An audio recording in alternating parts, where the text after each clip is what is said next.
Thanks for checking out the web show and part 2 of the chat with Australian Wade Robson, who's over in the States just rocking his dream, and here's another example of some of Wade's work. Power. Out. Power, baby. Power, baby. Nasty. Give it to him. Power. Nasty. With your rope.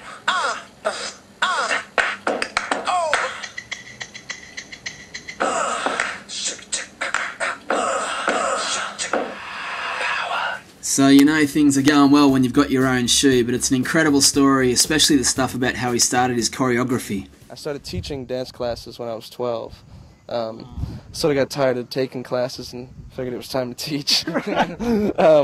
So like the dance studios knew me as a dancer, as a professional dancer, and so I just went to them and gave them a picture and resume and said I want to teach. Little 12-year-old, you know, at the desk. I want to teach, yeah. So they started me off like subbing, so if a certain teacher couldn't make it in one night, they'd send me in, and you know, so people would come in and take the class and say, okay, who's the teaching? And you'd be like, the little white boy over there, you know, with the shaved head. A lot of people would leave before they gave me a chance, you know. But I think the thing was, like, there's a lot of 12-year-old kids that are great dancers. I think the difference was that I understood how to teach. You know, I understood how to break things down. I don't know why, it just sort of made sense to me. It's natural. So, you know, my stuff even then was pretty hard, so people would, like, I'd show the routine at the beginning of the class, and some people would freak out and say, there's no way I'm going to be able to do that. But then by the end of the class, they'd be doing it because I knew how to break it down to them. So quickly, they gave me my own class and had like 50, 60 people in my class, and I used to do that every Saturdays, and then I started teaching like 8 or 9 classes a week. Then I had my first choreography gig when I was 14 for a group called Immature, with some music video. So did a bunch of stuff with them, people in their camp, and then started at that time developing what sort of became my niche as a choreographer, which was doing the music hand in hand with the choreography.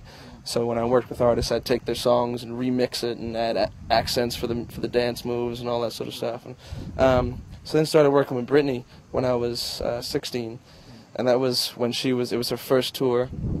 I sort of got the job on spec to begin with. I had known one of her dancers since I was like 10. He talked me up like crazy. Thing is, nobody in her camp knew how old I was. Right. And so they would, like, people in her camp would call the house and talk to my mom, and they thought she was my wife. Right. You know?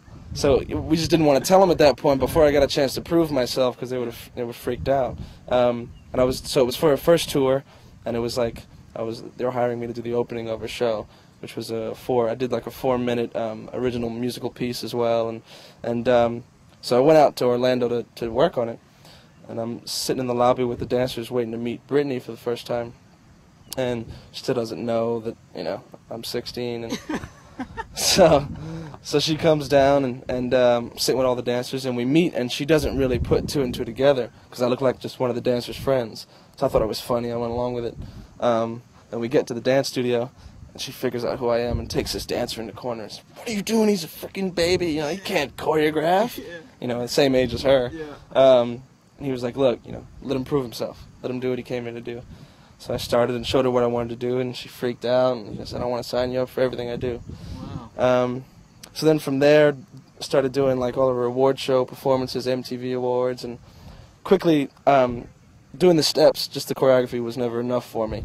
I knew I wanted to start directing, and so I would start saying to her, like, you know, let me write some concepts for your shows, and let's get them more story-oriented, and create sets, and more involved costuming, and all these things. So each job I would get more and more involved in creating the entire environment, you know.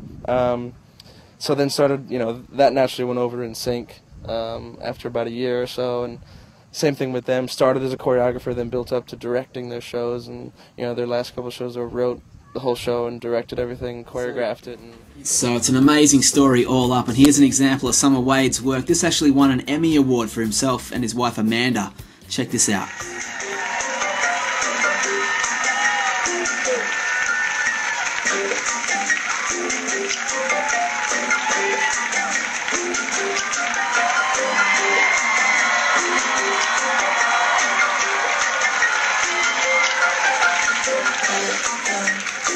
Can I be your vacation? Yes.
Yeah, so pretty awesome stuff there from Wade and Amanda, but it was great just having a chat with him about all kinds of stuff, including writing songs. Sort of got my first real kick-off with that, with the NSYNC album, the Celebrity album. Yeah.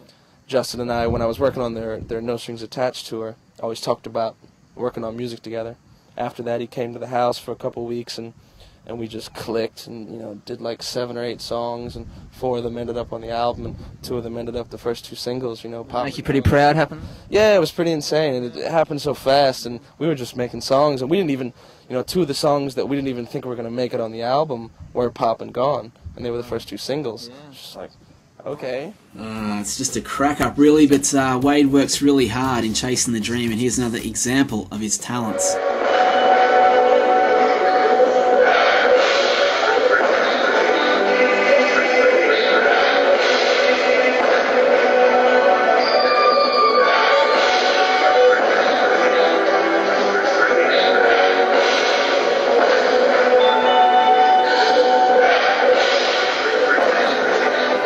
So he's just an incredible entertainer and dancer and a creator, really, and it was great to have a chat with him on the web show, and thanks for checking it out. If you were talking to someone that was, you know, thinking about following in footsteps like yours, I mean, and that's pretty rare for something like, you know, your story, but what would you say to young kids out there that have a dream of, you know, they feel music like you did?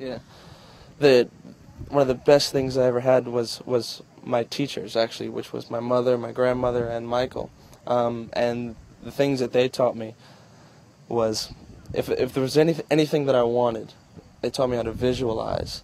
I think the most important thing for kids is to really figure out what they want, realize that anything is possible. So don't hold back in your dreams. Always shoot as high as you possibly can, but be detailed about it.